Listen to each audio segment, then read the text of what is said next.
وَلْتَكُنْ مِنْكُمْ أُمَّةٌ يَدْعُونَ إِلَى الْخَيْرِ وَيَأْمُرُونَ بِالْمَعْرُوفِ وَيَنْهَوْنَ عَنِ الْمُنْكَرِ وَأُولَئِكَ هُمُ الْمُفْلِحُونَ. Kata Nabi SAW, kalau seseorang hamba melakukan ketaatan kepada Allah, sholat misalnya, zikir, membaca Al-Quran, bakti dengan orang tua, bersedekah, membaca Al-Quran, apa saja perintah yang sudah kita ketahui sama-sama, yang Islam agama yang mulia ini ajarkan.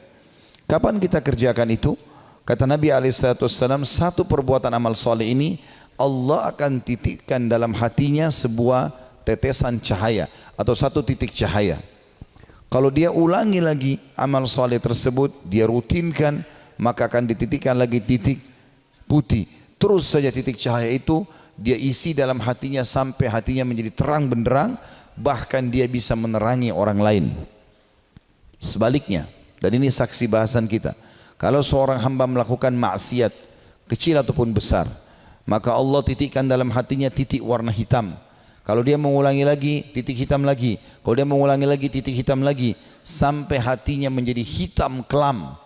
Dan bahkan bisa lebih keras daripada batu. Sebagaimana Allah sebutkan dalam Al-Baqarah. Au asyaddu qaswah. Atau lebih keras daripada batu itu. Dan pada saat itu, semua jenis peringatan tidak akan berpengaruh pada dia. Mau orang meninggal di sebelahnya, mau orang terjadi longsor, banjir, terjadi bencana alam, tidak ada sesuatu yang menyentuh hatinya. Tidak membuat dia ketakutan dalam masalah-masalah tersebut.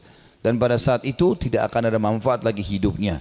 Tidak lain dia seperti hewan yang tidak akan pernah lagi peduli dengan keadaan di sekitarnya.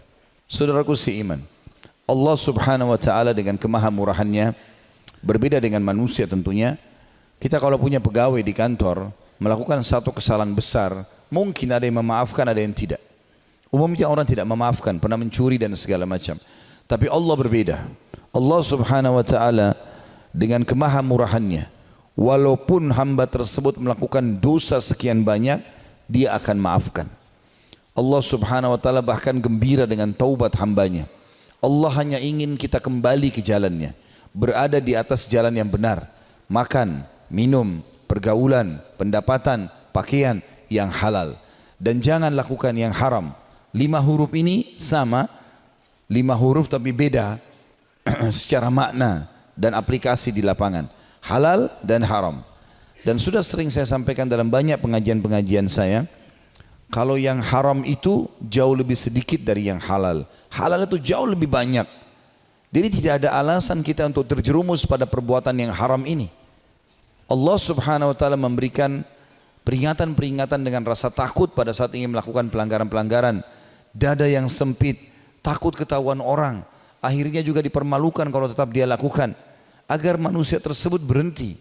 Bahkan ulama mengatakan kalau ada pencuri yang mencuri kemudian ditangkap dan digebukin, dipukul oleh orang-orang, itu bentuk kasih sayang Allah. Karena dasarnya orang ini sebelum digebukin oleh masyarakat, dia tadinya sudah diberikan peringatan-peringatan oleh Allah.